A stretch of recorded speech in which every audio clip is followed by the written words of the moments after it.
Good afternoon students, আশা করি তোমরা সবাই খুব ভালো আছো। আমিও ভালো আছি। আমি তোমাদের ভূগোল বিষয়ের শিক্ষক মানুষ স্যার। আমি আজকে চলে এসেছি তোমাদের কাছে আরও একটা বিষয় সম্পর্কে আলোচনা করবার জন্য। তো তোমরা সকলে আমার প্রিয় ছাত্রছাত্রী, আমরা যে বিষয় সম্পর্কে আলোচনা করছি সেটা তোমাদের কেমন লাগছে আগে একটু বলো শুনি। ভালো লাগছে আলোচনা করতে, তাই তো? আমরা বিগত কিছুদিন ধরে একটা খুব গুরুত্বপূর্ণ অধ্যায় সম্পর্কে আলোচনা করছি, সেটা হচ্ছে ভারতের সম্পদ, তাই তো? এই ভারতের সম্পদের প্রাথমিক যে ধারণা সেগুলো আমরা ইতিমধ্যে আলোচনা করে ফেলেছি, অনেকটাই আলোচনা করেছি। পরবর্তীতে আমাদের ভারতবর্ষের পরিপ্রেক্ষিতে উল্লেখযোগ্য কিছু সম্পদ, যেটা প্রথম পর্বে আমরা আলোচনা করেছিলাম আকরিক লোহা সম্পর্কে, এবার তারপরে আমরা আলোচনা শুরু করেছিলাম কয়লা সম্পর্কে। তো আজকে আমরা কয়লা সম্পর্কে যে আলোচনা করছিলাম তার তৃতীয় পার্ট, অর্থাৎ সর্বশেষ অংশ আমরা আলোচনা করব। তো তার আগে আমি তোমাদের থেকে একটু জেনে নেব, কি বলতো? একদম ঠিক বলেছো, তোমাদের থেকে জেনে নেব যে আমরা বিগত দিনে যে অংশ নিয়ে আলোচনা করেছিলাম তার থেকে কিছু গুরুত্বপূর্ণ প্রশ্ন আমি তোমাদের সামনে রেখেছিলাম। সেই প্রশ্নগুলি সম্পর্কে তার উত্তর তোমরা কে কতখানি জেনে এসেছো বা বুঝে এসেছো সেইগুলো আমি একটু তোমাদের থেকে জানবো। খুব অল্প কয়েকটা প্রশ্নই আমি তোমাদেরকে জিজ্ঞাসা করব। সেটা হচ্ছে, আমাকে একটু বলো যে এই কয়লাকে কালো হিরে কেন বলা হয়? যেহেতু আমরা কয়লা সম্পর্কে আলোচনা করেছিলাম, তাই জন্য এখানে কয়লার নামটা আমি বলেই দিলাম।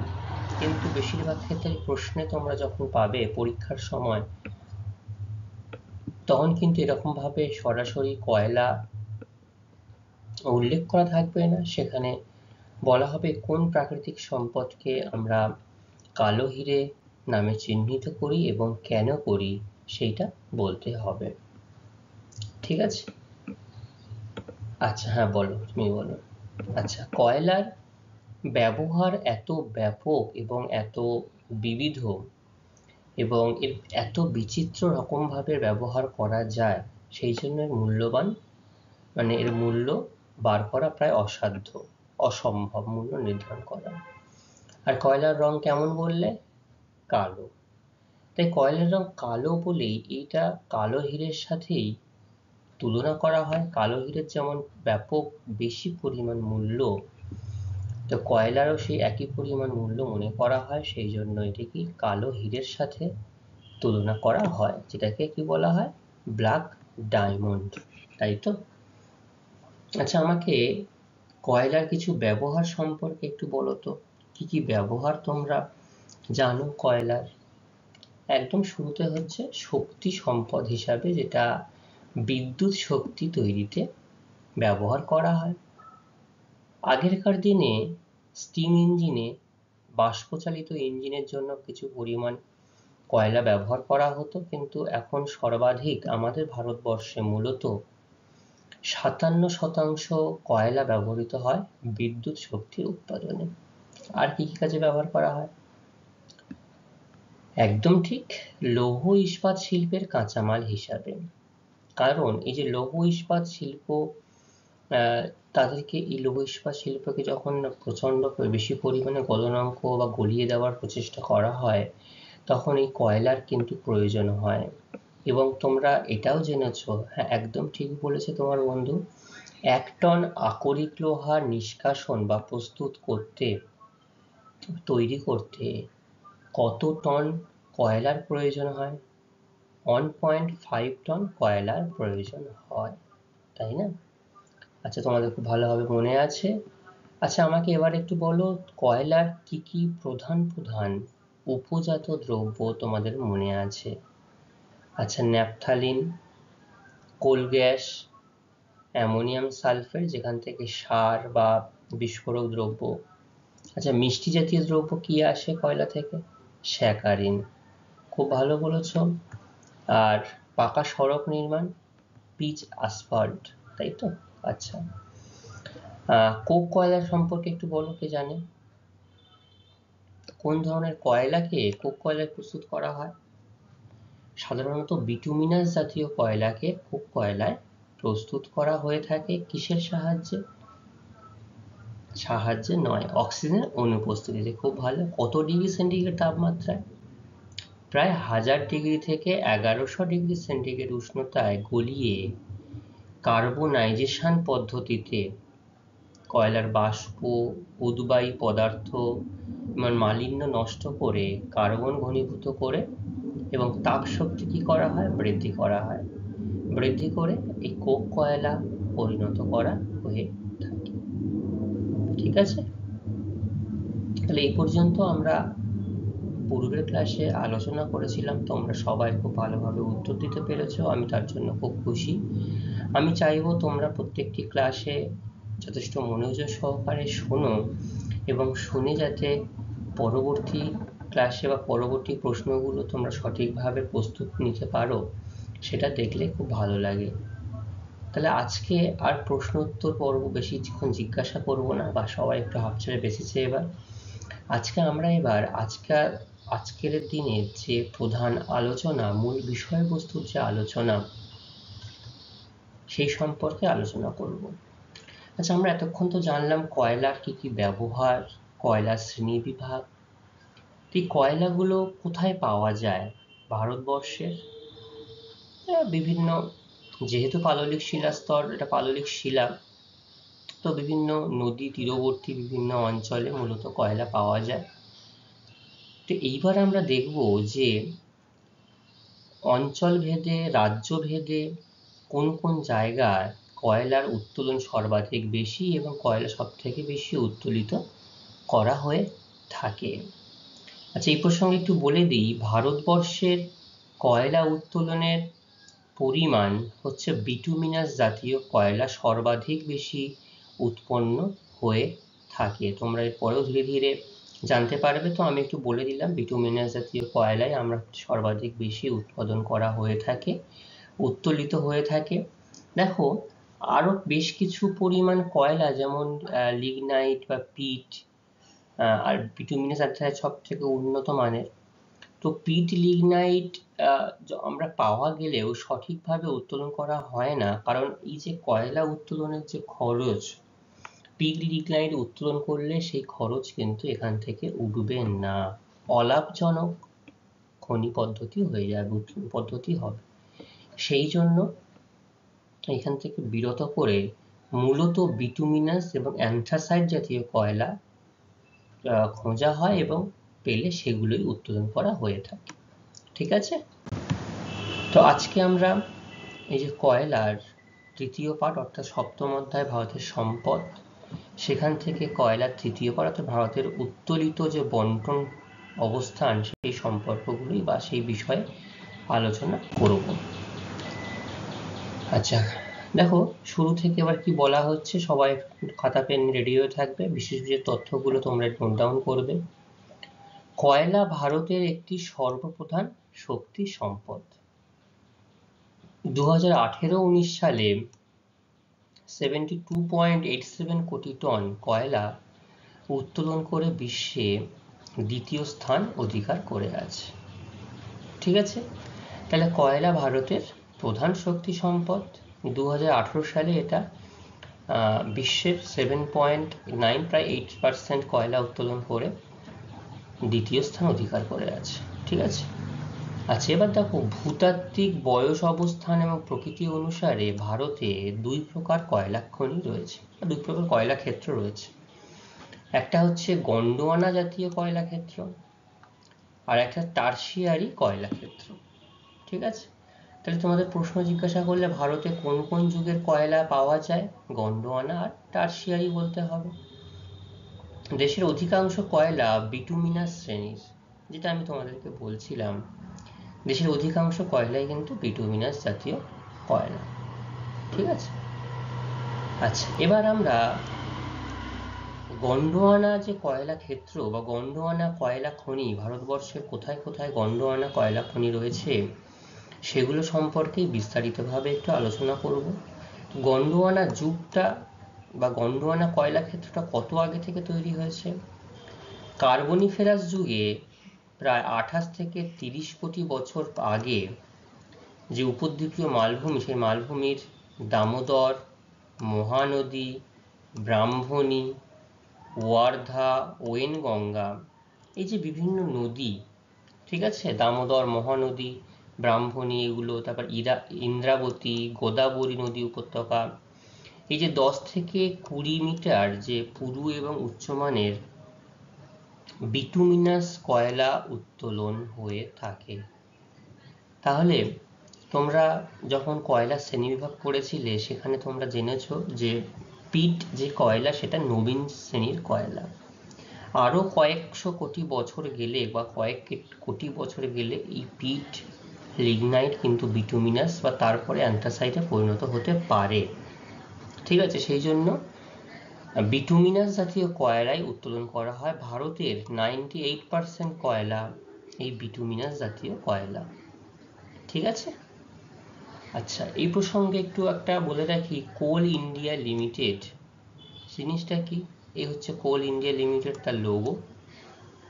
এনাদের কাজই হচ্ছে সারা ভারতবর্ষ জুড়ে কোথায় কয়লা খনি রয়েছে সেগুলোর গবেষণা করা, খোঁজ রাখা, এবং সেখান থেকে কতটা প্রযুক্তির সাহায্যে কতটা পরিমাণ বা কত পরিমাণ কয়লা সেখানে সঞ্চিত রয়েছে সেটা জেনে তারপরে সেটা লাভজনকভাবে উত্তোলন করা। ঠিক আছে, তো ভারত তথা বিশ্বের বৃহত্তম কয়লা উত্তোলক রাষ্ট্রায়ত্ত সংস্থা হলো কোল ইন্ডিয়া লিমিটেড, সংক্ষেপে CIL। তা CIL এর পুরো কথা যদি জিজ্ঞাসা করা, কি বলা হবে? কোল ইন্ডিয়া লিমিটেড। এটি 1975 সালে স্থাপিত হয়। ঠিক আছে, এর কেন্দ্রীয় দপ্তর কোথায়? এর কেন্দ্রীয় দপ্তর হচ্ছে কলকাতায়। বর্তমানে ভারতের 82% কয়লা উত্তোলন তদারকি করে। আর কিছু কিছু জায়গায় কয়লা হয়তো প্রাইভেট সেক্টর রয়েছে, টেন্ডারের মাধ্যমে ভারত সরকার বিভিন্ন প্রাইভেট কোম্পানিকে সেগুলো কয়লা উত্তোলনের ভার দিয়েছে। কিন্তু 82% কয়লা, তোমরা বুঝতে পারছো কতটা বেশি পরিমাণ, মানে ভারতবর্ষে এত পরিমাণ কয়লা খনি রয়েছে, তাদের বেশিরভাগ অধিকার কার রয়েছে? এই কোল ইন্ডিয়া লিমিটেডের অধীনে। এদের সদর দপ্তর কোথায়? কলকাতাতে রয়েছে। মনে থাকবে কোল ইন্ডিয়া লিমিটেড। ওকে, দেখো এই যে কয়লাকে দিয়ে একটা সিম্বল বানানো হচ্ছে কোল ইন্ডিয়া লিমিটেড। আচ্ছা, এবার আমরা রাজ্যভিত্তিক আলোচনায় প্রবেশ করব, যেটা কোন রাজ্যে কত পরিমাণ বা কোন কোন জায়গায় এই কয়লাগুলো পাওয়া যায় সেটা আমরা দেখব। প্রথমত হচ্ছে 1 নম্বরে রয়েছে সর্বাধিক কয়লা উত্তোলনকারী রাজ্য হচ্ছে ছত্তিশগড়। এখন বর্তমানে ছত্তিশগড়ে কয়লা উত্তোলনের পরিমাণ 22%। ঠিক আছে, প্রথম। মহানদী ও ব্রাহ্মণী নদী উপত্যকায় এই খনিগুলো অবস্থিত। প্রধান খনিগুলো কি কি? প্রধান খনিগুলো হচ্ছে সরগুজা জেলার তাতাপানি, ঝিলিমিলি, বিশ্রামপুর, রামখোলা, লখনপুর, করেয়াগড়, খারাসিয়া। তাহলে কোন জেলার? সরগুজা জেলার। এই সরগুজা জেলার এই নির্দিষ্ট জায়গাগুলোতেই তাতাপানি, ঝিলিমিলি, বিশ্রামপুর, রামখোলা জায়গাগুলোতে কয়লা খনিগুলো গড়ে উঠেছে। বিলাসপুর জেলার কোরবা বৃহত্তম। কোথাকার বৃহত্তম? ছত্তিশগড় রাজ্যের বৃহত্তম এই হচ্ছে কোরবা, ছত্তিশগড়ে। ঠিক আছে, কোরবা হচ্ছে বৃহত্তম কয়লা খনি ছত্তিশগড়ে। এরপর দামহামুন্ডা রয়েছে, এটাও একটা বড় কয়লা খনিয়ারি অঞ্চল। রায়গড় জেলার রায়গড় এবং মান্দ উপত্যকা, ঠিক আছে, সেখানেও প্রচুর পরিমাণে কয়লা উত্তোলিত হয়ে থাকে। ঠিক আছে, আচ্ছা, এইখানকার কয়লার, এই যে কয়লা কোথায় পাঠানো হয়? এই কয়লা যে ভিলাই স্টিল প্ল্যান্ট বা ভিলাই ইস্পাত কারখানা গড়ে উঠেছে, সেই কোবরাতে তাপবিদ্যুৎ কেন্দ্র গড়ে উঠেছে। তাহলে এই কোবরাতে তাপবিদ্যুৎ কেন্দ্র গড়ে ওঠার পাশাপাশি এই ভিলাই স্টিল প্ল্যান্টে এখানেও যেহেতু প্রচুর পরিমাণে কয়লার প্রয়োজন হয়, এই দুটি জায়গাতে এই কয়লা পাঠিয়ে সেখানকার চাহিদা দূর করা হয়ে থাকে। ছত্তিশগড় হয়ে গেল। এরপর রয়েছে উড়িষ্যা। 20% কয়লা উত্তোলন করে এটা ভারতবর্ষের মধ্যে দ্বিতীয় কয়লা উত্তোলক অঞ্চল, যেটি কোথায় অবস্থান করছে? মহানদী উপত্যকায়। এই হচ্ছে যে পশ্চিমবঙ্গ হয়, এইটা হচ্ছে উড়িষ্যা। ঠিক আছে, তো দেখো ঢেঙ্কানাল জেলার তালচের বৃহত্তম সঞ্চয় ভান্ডার। তালচের নাম দেখতে পাচ্ছ, এই হচ্ছে তালচের, উড়িষ্যা জেলার তালচের খনি। এটা খুব বৃহত্তম খনি। এখানে কয়লা ছাড়াও আরো অনেক খনিজ পদার্থ এখান থেকে সংগ্রহ করা হয়। এছাড়াও সম্বলপুর জেলার রামপুর, হিঙ্গির, গামেরা, লাজকুড়িয়া বিভিন্ন কয়লা ক্ষেত্র কিন্তু লক্ষ্য করা যায়। এর সাহায্যে এই যে উড়িষ্যাতে যে পরিমাণ কয়লা পাওয়া যায়, এই উড়িষ্যা থেকে কয়লা এখানকার রৌরকেল্লাতে স্টিল প্ল্যান্ট রয়েছে, উড়িষ্যার রৌরকেল্লাতে স্টিল প্ল্যান্ট, সেই রৌরকেল্লাতে চলে যায় এবং তালচেরে একটা বৃহৎ তাপবিদ্যুৎ কেন্দ্র গড়ে উঠেছে, সেখানেও এখানকার কয়লা গিয়ে এই অঞ্চলের যাবতীয় চাহিদা মেটানো হয়। ঠিক আছে, তাহলে ছত্তিশগড় আর উড়িষ্যা পর্যায়ক্রমিকভাবে ছত্তিশগড় 22% কয়লা উত্তোলন করে প্রথম স্থান অধিকার করেছে। আর এখানকার বৃহত্তম খনি অঞ্চলের নাম কি? বিলাসপুর জেলার কোরবা। দ্বিতীয় উড়িষ্যা, এখানে 20% কয়লা উত্তোলন করে ভারতবর্ষের মধ্যে দ্বিতীয় স্থান অধিকার করেছে, এটাও মহানদী উপত্যকায় অবস্থিত। আর ছত্তিশগড় মহানদীর পাশাপাশি ব্রাহ্মণী নদী উপত্যকায় অবস্থিত। এখানকার ঢেঙ্কানাল জেলার তালচের বৃহত্তম সঞ্চয় ভান্ডার। ঠিক আছে, আচ্ছা এখান থেকে তোমাদের আরেকটা জিনিস বলে দিই, এইগুলো কিন্তু মনে রাখতে হবে যে ছত্তিশগড়ের কয়লা কোন স্টিল প্ল্যান্টে চাহিদা মেটায়। ভিলাই স্টিল প্ল্যান্ট কোথায় তাপবিদ্যুৎ কেন্দ্র গড়ে উঠেছে? কোবরাতে।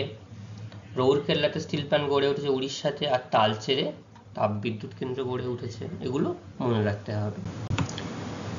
ছত্তিশগড় উড়িষ্যার পরে যে রাজ্য এবার আমরা আলোচনা করবো সেটা হচ্ছে ঝাড়খণ্ড।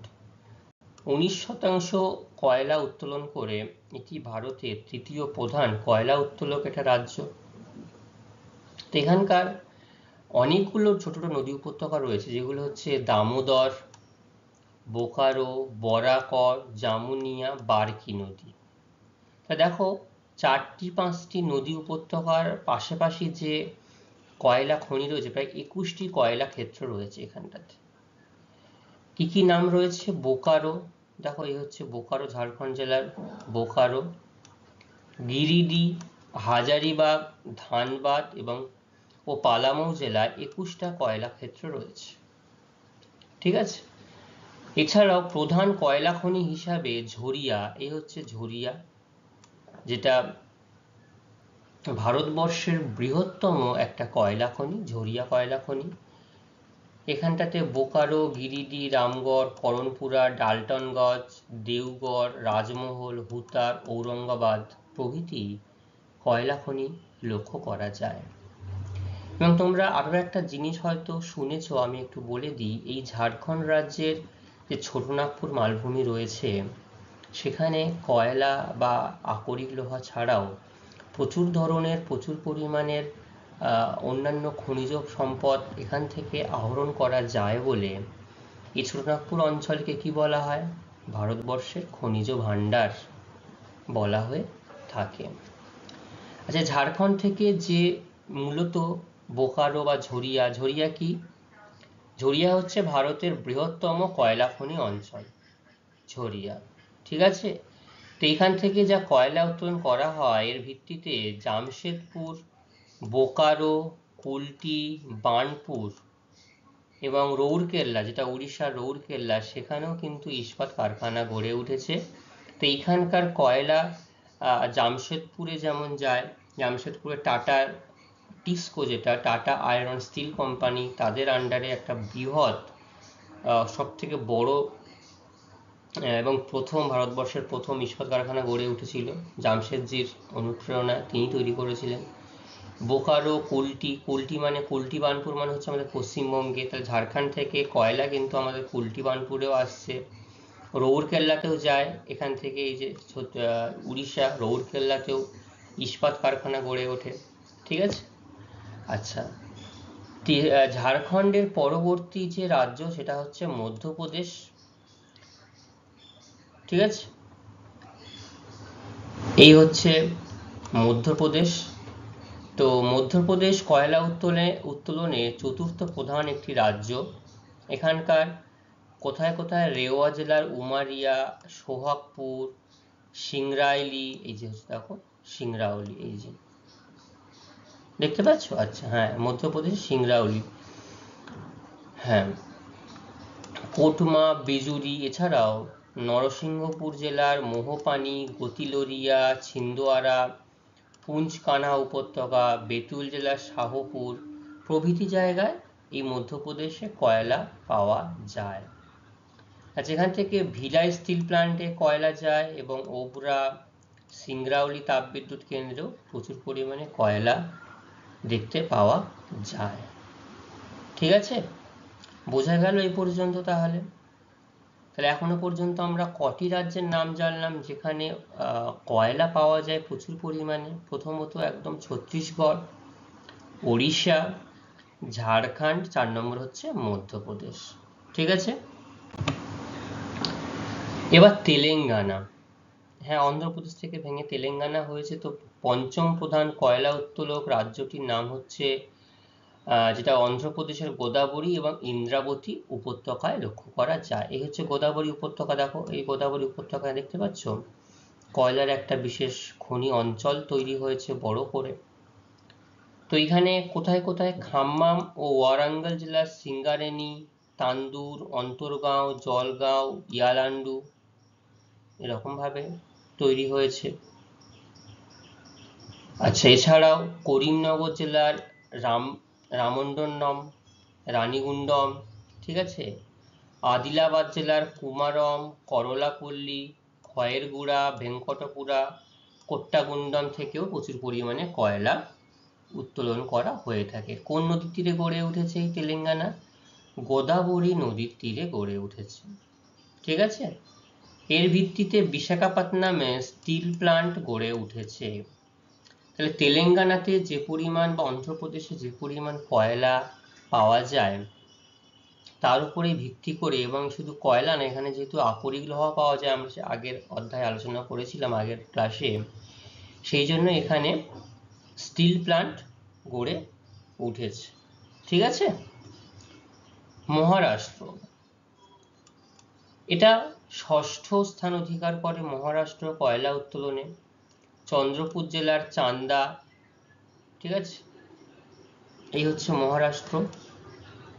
গোদাবরী উপত্যকায় দেখো চন্দ্রপুর জেলার চান্দা, বল্লারপুর, কামতি, নাগপুর জেলার উমর, ওয়ারেরা, ইয়াভাতাম জেলার ওয়ানিতে প্রচুর পরিমাণে কয়লা উত্তোলন করা হয়ে থাকে। এখনো পর্যন্ত 6টি রাজ্য আমরা আলোচনা করলাম। ঠিক আছে।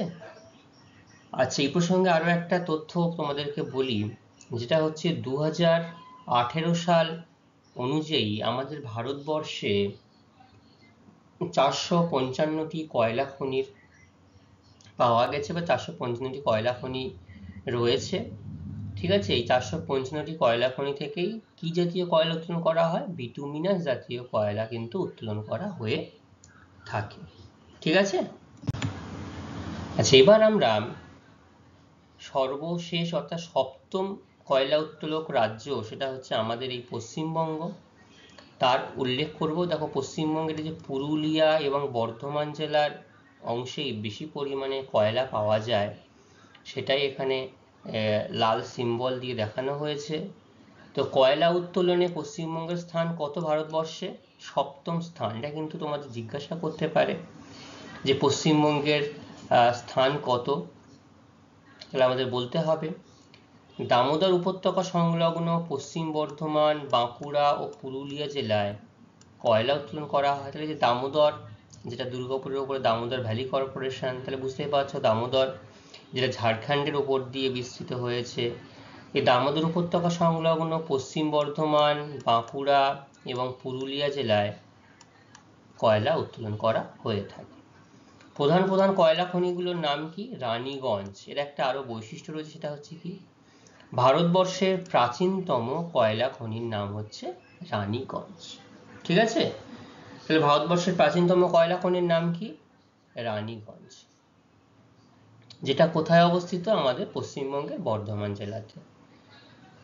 আচ্ছা, এছাড়াও দিশেরগড়, রামনগর, মেজিয়া, অন্ডাল, বড়জোড়া, ঘুসিক, পন্তি, সালানপুর, লইকদি, এই সমস্ত জায়গাতেও কয়লা খনি রয়েছে, এখান থেকে কয়লা উত্তোলন করা হয়ে থাকে। তাহলে এইখান থেকে পশ্চিমবঙ্গে এই যে জায়গাগুলো থেকে কয়লা পাওয়া যায় এবং বাদবাকি কয়লা ঝাড়খণ্ড থেকে প্রচুর পরিমাণে কয়লা আমদানি করা হয়ে থাকে, এবং এই কয়লার উপর ভিত্তি করেই দুর্গাপুর, বার্নপুর এবং কুলটিতে বৃহৎ লোহা ইস্পাত কারখানা গড়ে তোলা হয়েছে, এবং বড় বড় লৌহ ইস্পাত কারখানার পাশাপাশি এখানে ছোট ছোট মিনি স্টিল প্ল্যান্ট বা স্পঞ্জ লোহা কারখানা, যে লোহার পিণ্ড যেটা তোমাদেরকে দেখিয়েছিলাম, সেগুলোও কিন্তু এই স্থানে গড়ে উঠেছে। তাহলে পশ্চিমবঙ্গের প্রাচীনতম কয়লা খনির নাম কি? রানীগঞ্জ। এবং শুধু এটা কি পশ্চিমবঙ্গের? পশ্চিমবঙ্গ তথা ভারতবর্ষের প্রাচীনতম কয়লা খনি হচ্ছে এই রানীগঞ্জ। ঠিক আছে। আচ্ছা, ভারতের কয়লা উত্তোলনকারী একটা টেবিল আমি তোমাদের দেখাবো 2018-19 সাল অনুযায়ী, যেটা আমরা এতক্ষণে আলোচনা করে আসলাম যে এই সমস্ত রাজ্যগুলো 22% কয়লা উত্তোলন করে, 20%, 19%, 16%, 9%, 7%, এরকমভাবে আমরা দেখে আসলাম। তো দেখো কত টন লোহা কয়লা উত্তোলিত হয়। দেখো সেটা ছত্তিশগড় 16.1 কোটি টন, এটা কিন্তু হিসাবটা হবে কোটি টনে। উড়িষ্যা তার থেকে একটু কম, 14.43 কোটি টন। ঝাড়খণ্ড 13.45 কোটি টন। মধ্যপ্রদেশ 11.87 কোটি টন। তেলেঙ্গানা 6.52 কোটি টন। মহারাষ্ট্র 4.98 কোটি টন। পশ্চিমবঙ্গ 3.31 কোটি টন। সমগ্র জুড়ে ভারতবর্ষে 72.87 কোটি টন, যেটা শুরুতেই আমি বললাম যে সারা বিশ্বের 7 থেকে 8% কয়লা উত্তোলন করা হয়, যা দ্বিতীয় স্থান অধিকার করেছে এই 2020 সালের রিপোর্ট অনুযায়ী। এটা কিন্তু মাথায় রাখতে হবে। ঠিক আছে, তাই এই পর্যন্ত সবাই বুঝতে পারলে? একদম ঠিক। এটা তো সমগ্র ভারতবর্ষের বিভিন্ন অঞ্চলে, অঞ্চল ভেদে বিভিন্ন নদী উপত্যকায় কেন পাওয়া যাচ্ছে, এটা কি তোমাদের মাথায় আসলো? একদম ঠিক। পাললিক শিলাস্তর, যেহেতু এই কয়লা পাললিক শিলারই একটা অংশ, তাহলে পলির স্তর ধীরে ধীরে পড়তে পড়তে কোন অঞ্চলে জমতে দেখা যাবে? নদী তীরবর্তী, নদী পার্শ্ববর্তী অঞ্চলে দেখা যাবে। সেই জন্য দেখো দামোদর, ব্রাহ্মণী, বরাকর, বোকারো, এই সব নদীগুলোতেই, বা মহানদী, গোদাবরী, এই নদীগুলোর পার্শ্ববর্তী অঞ্চলে কিন্তু কয়লা উত্তোলিত অঞ্চল আমরা দেখতে পেলাম। কটা রাজ্য আমরা আলোচনা করলাম? 7টা রাজ্য। সিরিয়াল ওয়াইজ বলতে পারবে কেউ আমাকে একটু? 1 নম্বরে ছত্তিশগড়, 2 নম্বরে ওড়িশা, 3-এ ঝাড়খণ্ড, 4-এ মধ্যপ্রদেশ, 5-এ তেলেঙ্গানা, 6-এ মহারাষ্ট্র, আর 7-এ পশ্চিমবঙ্গ। Very good. এতক্ষণে আমরা যে কয়লা ক্ষেত্র সম্পর্কে আলোচনা করলাম, এটা কোন শ্রেণীর কয়লা বা কোন যুগের কয়লা? গন্ডোয়ানা কয়লা ক্ষেত্র। এটা কিন্তু মাথায় রাখতে হবে, গন্ডোয়ানা কয়লা ক্ষেত্র। ঠিক আছে, এবার আমরা আলোচনা করব টারশিয়ারি কয়লা ক্ষেত্র সম্পর্কে। তো গন্ডোয়ানা কয়লার ক্ষেত্রে আমরা দেখলাম কত বছর বা কত কোটি বছর আগে তৈরি হয়েছে কয়লা ক্ষেত্রগুলো? 28 থেকে 30 কোটি বছর আগে। আর টারশিয়ারি কয়লার 6 থেকে 7 কোটি বছর আগে। তাহলে বুঝতেই পারছো এই কয়লা একদমই নবীন শ্রেণীর কয়লা। এই কয়লা কোথায় পাওয়া যায়? হিমালয় সংলগ্ন অঞ্চল, কারণ হিমালয় সংলগ্ন অঞ্চলে এখনো ভঙ্গিল পর্বতের উৎপত্তি লক্ষ্য করা যায় এবং এখানকার অগভীর খনি থেকে, দেখো বলেই দিচ্ছে, নিকৃষ্ট মানের লিগনাইট ও পিট কয়লা উত্তোলন করা হয়ে থাকে। তার মানে গন্ডোয়ানা যুগের কয়লার ক্ষেত্রে পৌঁছাতে গেলে আরো 20 কোটি বছর অপেক্ষা করতে হবে, তবেই বিটুমিনাস বা অ্যান্থ্রাসাইট জাতীয় কয়লা আমরা পেতে পারি। সেই জন্য 6-7 কোটি বছর আগের কয়লা, যেটা লিগনাইট ও পিট কয়লা উত্তোলন করা হয়ে থাকে। ভারতের 2% কয়লা এই কয়লা ক্ষেত্রের অন্তর্গত। তাহলে টারশিয়ারি কয়লা 2%, আর গন্ডোয়ানা কয়লা বিটুমিনাস জাতীয় কয়লা কত শতাংশ উত্তোলন করা হয়ে থাকে? 98%। তো এখানটায় দেখো বিশেষ বিশাল খনি নেই, মাত্র 2% কয়লা উত্তোলন করা হয়ে থাকে। মূলত ভারতবর্ষের এই পূর্ব দিকের রাজ্যগুলোতেই লক্ষ্য করা যায়। তাও আরো কিছু রাজ্য রয়েছে, সেগুলো হচ্ছে জম্মু কাশ্মীর। এই জম্মু কাশ্মীরের পুঞ্চ, বিয়াসি, মোহবোলা, কালাকোট, উত্তরপ্রদেশ কাংড়া উপত্যকা অঞ্চল, পশ্চিমবঙ্গের বাগরাকোট, তিনধরিয়া যেটা দার্জিলিংয়ে রয়েছে, পশ্চিমবঙ্গের দার্জিলিংয়ের এখানটাতে তিনধরিয়া রয়েছে, সিকিমের রঙ্গিত, এই রঙ্গিত নদী উপত্যকার পার্শ্ববর্তী কিছু অঞ্চলে টারশিয়ারি কয়লা ক্ষেত্র লক্ষ্য করা যায়। অসম রয়েছে, অসমের মাকুম, শিবসাগর, লখিমপুর। ঠিক আছে, এই হচ্ছে সিকিম আর এই হচ্ছে আসাম। তো মাকুম, শিবসাগর, লখিমপুর। অরুণাচল প্রদেশ মিরি, নামচিক, নামপুক, এই হচ্ছে অরুণাচল প্রদেশ। নাগাল্যান্ড নাজিয়া। মেঘালয় হচ্ছে মেঘালয় রাজ্যের গারো, খাসি, জয়ন্তিয়া, মিকির প্রভৃতি রাজ্য রয়েছে। রাজস্থান পালনি, খারি, বিকানির। গুজরাটের কচ্ছ আর ব্রোচ। তামিলনাড়ুর নিভেলি, যেটা ভারতের বৃহত্তম লিগনাইট খনি। তামিলনাড়ু বৃহত্তম লিগনাইট খনি নিভেলি, এটা কিন্তু একটা শর্ট প্রশ্নের মধ্যে পড়তে পারে। নিভেলি কি?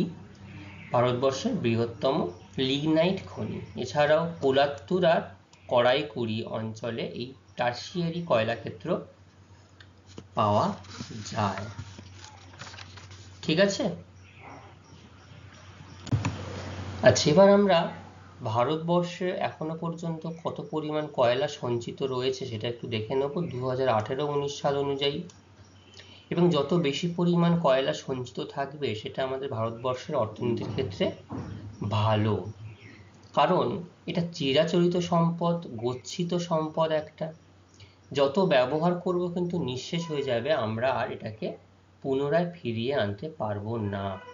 ঠিক আছে, তো ভারতে প্রায় 32,650 কোটি টন কয়লা সঞ্চয় রয়েছে। তার মধ্যে 99.5% হচ্ছে গন্ডোয়ানা ক্ষেত্রের কয়লা, যেটা বিটুমিনাস জাতীয়, আর 0.5% হলো টারশিয়ারি কয়লা, যেটা নিকৃষ্ট মানের কয়লা। আচ্ছা, সঞ্চয়ের দিক থেকে ভারত বিশ্বে যুক্তরাষ্ট্র, রাশিয়া, চীন, অস্ট্রেলিয়ার পর 5ম স্থান অধিকার করে। আকরিক লোহার ক্ষেত্রে কত স্থান অধিকার করেছিল? সেখানেও 5ম সঞ্চয়ের দিক থেকে। আর কয়লাতেও 5ম, যুক্তরাষ্ট্র সবার প্রথমে, তারপর রাশিয়া, তারপরে চীন, তারপর অস্ট্রেলিয়ার পরে 5ম স্থানে ভারতবর্ষ।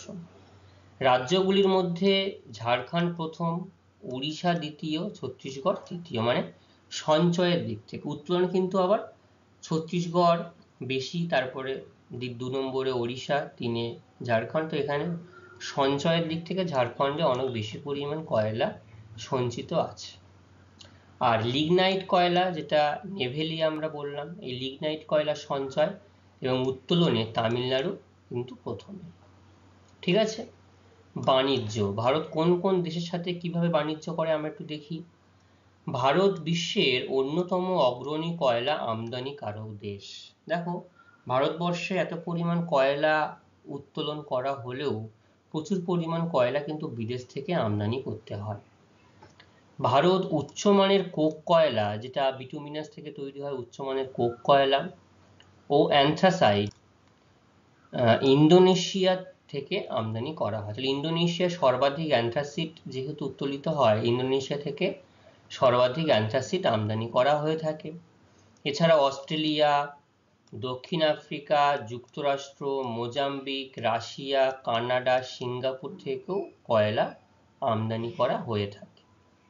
ঠিক আছে, 2018-19 সাল অনুযায়ী আমদানির পরিমাণ ছিল 25.54 কোটি টন।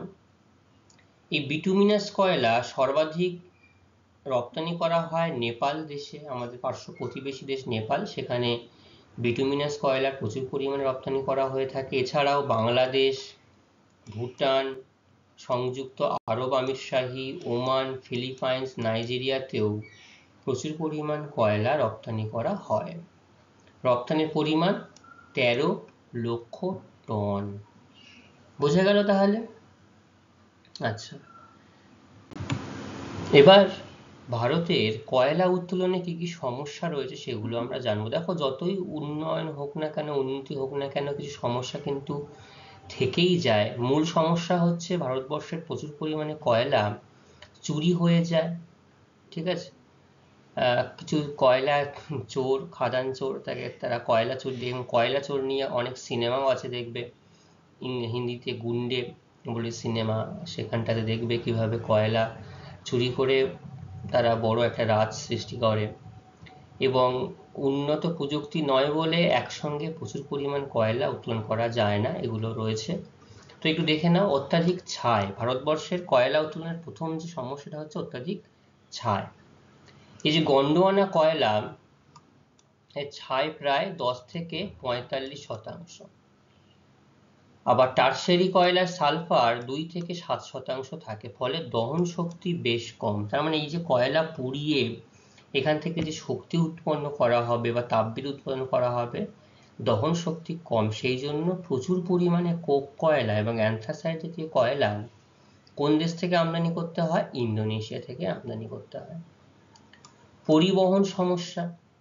রেলপথে পরিবহনকালে কয়লা চুরি, বোঝাই এবং খালাসের সময় অপচয় হয়ে যায়। দেখবে যেখানে সেখানে মালগাড়ি দাঁড়িয়ে থাকে, মালগাড়ির উপর থেকে লাঠি দিয়ে দিয়ে কয়লা নিচে ফেলা হয়, সেখান থেকে তারা চুরি করে নিয়েছে। এটা একটা কিন্তু, এই যে খনি থেকে দেখো মাথায় করে করে কয়লা নিয়ে এরা বাজারে বিক্রি করবে, কিন্তু খনি বা খনির তৈরি করতে গেলে বা খনির যে নিরাপত্তা, সেটা কিন্তু ব্যাপক একটা খরচ সাপেক্ষ ব্যাপার।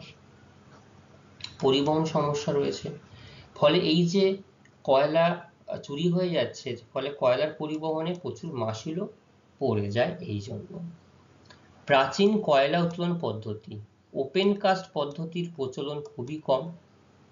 তার মানে একদম সম্পূর্ণভাবে খুঁড়ে দিয়ে, যেমন অন্যান্য খনি যেমন খুঁড়ে দিয়ে ওপেন কাস্ট পদ্ধতি, সেই পদ্ধতিতে কয়লা খুব কমই খোঁড়া হয়ে থাকে। বেশিরভাগ ক্ষেত্রে আন্ডারগ্রাউন্ড, অর্থাৎ যেমন কূপ খনন করা হয়, তার নিচে ঢুকে গিয়ে যেমন আন্ডারগ্রাউন্ড পাস তৈরি করা হয়, সেই মাইনিং পদ্ধতির উৎপাদন ব্যয়ও অনেকটা বেশি হয়ে পড়ে।